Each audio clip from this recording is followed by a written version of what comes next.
Bonjour, je suis Arthur Delaporte, porte-parole du groupe socialiste avec ma collègue Christine Pires-Beaune.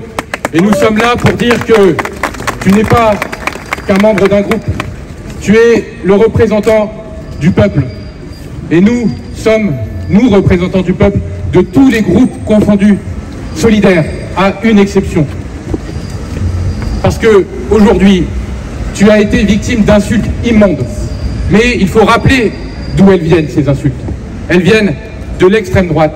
Elles viennent de celles et ceux qui ont été élus sur les mêmes bancs que nous et que nous côtoyons depuis, pour certains, plusieurs années, pour d'autres, depuis plusieurs mois, en tant que parlementaire. Et je peux vous dire que j'ai honte quand je vois ceux qui se prétendent représentants du peuple tenir de tels propos. Ce n'est pas acceptable. C'est pour cela que la sanction que nous devons prendre, que l'Assemblée doit prendre, doit être exemplaire.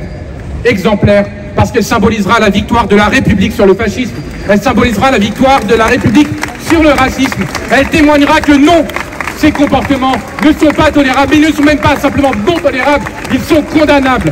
Parce que oui, le racisme est un délit, oui, le racisme n'a pas lieu d'être dans la République, et oui, dans le monde entier, parce que nous portons des valeurs universelles, nous ne pouvons pas tolérer, et nous ne devons pas tolérer ce type de comportement. Et je finirai en disant que ces élus d'extrême droite, qui nous tiennent des discours continus sur la banalisation, sur leur intégration dans notre Assemblée, ils révèlent une chose sur laquelle tant ont fermé les yeux, tant se sont complus. Il reste et resteront des élus qui représentent les idées les plus obscurantistes que nous devons combattre à tout prix. Le Rassemblement national, c'est notre ennemi commun, c'est l'ennemi de la République. Et je pense que nous devons le dire aujourd'hui, ce n'est pas acceptable et nous sommes tous mobilisés en ce sens dans nos combats, dans nos luttes et à l'Assemblée.